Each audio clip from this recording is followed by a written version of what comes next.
এই আয়াত দিয়ে একটা গান বানিয়েছে একজন নাম করা শিল্পী। এ গান বলতে বলতে সে মারা গেছে। যে যেমন নাচাও তেমন নাচি, পুতুলের কি দোষ, এরকম একটা গান শোনেননি? এই গানের গোড়া কি? আপনারা তো এই লাইনের না, এই লাইনের লোক নেই এখানে।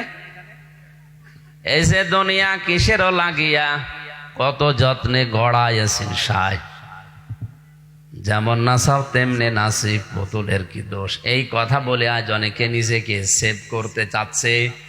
এই কথা মুশরিকদের, লাউশা আল্লাহু মা আবাদনা মিন দুনিহি মিন শাইইন নাহনু ওয়ালা আবাউনা ওয়ালা হাররামনা মিন দুনিহি মিন শাই। ১৫০০ বছর আগে মুশরিকরা এটা বলতো যে আল্লাহ যদি চায় তাহলে আমরা আমার পূর্বপুরুষেরা শিরিক করতাম না, আল্লাহ চাচ্ছে এই জন্য আমরা করি। অনেক মানুষের প্রশ্ন, আমার কপালে যা লেখা আছে আমি তো সেইটাই করব, এটা আমার দোষ কি? বলেন, এটা বলেন না কেন? সবে কদরে সবে বরাতে যেহেতু আমার ভাগ্য লিপিবদ্ধ হয় যে 1 বছর আমি কি খাবো কি করব, তাহলে আমার খারাপ হওয়ার পেছনেও দায়ী আল্লাহ, ভালো হওয়ার জন্যও দায়ী আল্লাহ, আমার কোনো অসুবিধা নেই। মানুষের ভাগ্য 2 প্রকার, এটা সঙ্গে সঙ্গে লেখা হয় আর একটা আগের থেকে লিখে রাখা হয়। এই যে মোবাইলটা, কোথায় চাপ দিলে খুলবে, কোথায় চাপ দিলে এটা বন্ধ হয়ে যাবে, এটাকে এখন আমি দিলাম নাকি যখন বানিয়েছে তখন দেওয়া আছে? এক কথা বলে না কেন? যখন বানিয়েছে তখন এর ভেতরে ডিভাইস দেওয়া আছে যে আপনি লাল বাটনে টিপ মারলে এটা বন্ধ হয়ে যাবে, সবুজ বাটনে টিপ মারলে এটা খুলবে, এটা দেওয়া আছে। মনে করেন 5 বছর আগে যখন এটা বানিয়েছে। এখন যদি এই জায়গায় এসে আপনি কিয়ামত পর্যন্ত গোতাগতি করেন, লাল বাটন বাদ দিয়ে কিয়ামতের আগে এটা খুলবে। বলেন বলেন, এখন দোষ কি আমার নিজের না এই মোবাইলের? আপনার কপালে যা লেখা আছে আপনি তাই করছেন, বিষয়টা এমন না আপনি এরকম করবেন। এটা যেহেতু আল্লাহ ভবিষ্যৎ পর্যন্ত জানে, এই জন্য উনি আগে লিখে রেখেছেন এই পদ্ধতিগুলো। এরকম 1টা 2টা না, কোটি কোটি এরকম সূক্ষ্ম বিষয় উল্লেখ করা আছে আপনার এই ভাগ্যের ভেতরে। এটা সূরা কাহাফের ভেতরে একটা আয়াত আল্লাহ দিয়েছেন, ওখানে এই তাফসীর পাওয়া যায়।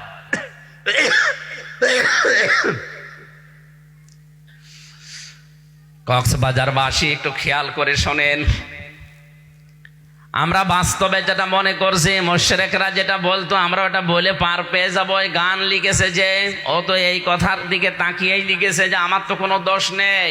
না, আপনার থেকে আগে থেকে এই ডিভাইসগুলো দেওয়া আছে যে এই রাস্তায় গেলে আপনি জান্নাত পাবেন, এই রাস্তাগুলোয় গেলে আপনি জাহান্নাম পাবেন।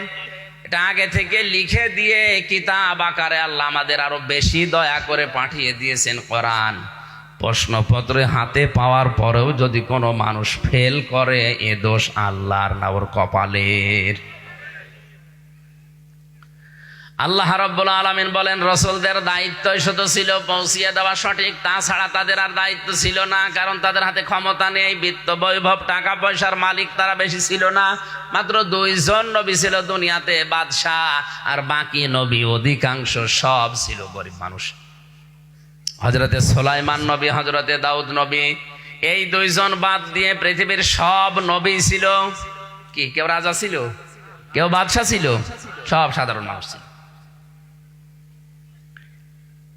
এদের দায়িত্ব কি ছিল জানো? ওয়ালাকাদ বা'আসনা ফি কুল্লি উম্মাতির রাসূলা। রসুলা দেয়নি, রসুলা। বহু বছর 1 বছর দিয়েছেন। খুব ভালো করে খেয়াল করেন, ওয়ালাকাদ শব্দ শুরু করার আগে আল্লাহ লাকাদ দিয়েছেন। লাম একটা, কদ একটা, যদিও লাকদি একটা, এরপরে আবার লাম একটা, কদ একটা, 2 বার তাকিদ দিয়ে গ্যারান্টি দিয়ে আল্লাহ আগের আয়াতের সাথে মিল করে বললেন, আমি প্রতিটি জনপদের জন্য রাসূল পাঠিয়েছিলাম। প্রত্যেকটা রাসূলের কর্মসূচি ছিল 2টা। প্রতিটি নবী তার জাতির লোকের কাছে এসে এই কথা বলতো, আনি উবুদুল্লাহ, আল্লাহর ইবাদত করো। কার? বলেন বলেন কার? আপনি মিলাবেন এখান থেকে আদম নবী থেকে শুরু করে মুহাম্মদুর রাসূলুল্লাহ পর্যন্ত প্রত্যেকের দাওয়াতের পদ্ধতি দুইটা। প্রতিটি নবী এসে বলেছে আনি ইবুদুল্লাহ, আল্লাহর ইবাদত করো। এই জন্য নবীদের ইবাদতের ভেতরে কোনো ঝামেলা আমরা পাইনি। হযরত আদম নবীর চা ছিল লা ইলাহা ইল্লাল্লাহ। কালেমার শেষের অংশ হয়তো নামের সাথে মিলিয়ে পাল্টিয়ে গেছে, আদম সফিউল্লাহ। লা ইলাহা ইল্লাল্লাহ মূসা কালিমুল্লাহ, লা ইলাহা ইল্লাল্লাহ ঈসা রুহুল্লাহ। আমাদের ক্ষেত্রে আছে লা ইলাহা ইল্লাল্লাহ মুহাম্মাদুর। জবান খুলে কালেমা পড়েন লা ইলাহা ইল্লাল্লাহ মুহাম্মাদুর রাসূলুল্লাহ। এবার বলেন হযরতে আদম থেকে আমাদের নবী পর্যন্ত লা ইলাহা ইল্লাল্লাহ সব জায়গায় আছে না নেই? কোন নবীর ভেতরে লা ইলাহা ইল্লাল্লাহর বাইরে ছিল? বলেন বলেন। এই জন্য ইবাদতে কোনো ঝামেলা আমরা পাইনি। কিন্তু আজ আমরা শুধু লা ইলাহা ইল্লাল্লাহ এক থাকার পরও ইবাদত এখন আর এক নেই। চরমনার ময়দান থেকে যে ইবাদতের নিয়ম আসে আট রশির সাথে মেলে না, এই কথা বলা লাগবে। চরমনার ময়দানের জিকির একরকম, আট রশির জিকির আবার আর এক রকম, ফোরফোরার শরীফের জিকির আবার আর এক রকম, চট্টগ্রামের মরহুম মাওলানা আব্দুল সাব্বারের জিকির আর এক রকম। এক একজনের জিকির এক এক রকম। এখন সঠিকটা পাওয়ার জন্য আশা লাগবে কার কাছে? কোরআনে কারীম জানিয়েছে জিকির করার পদ্ধতি চারটা। কয়টা?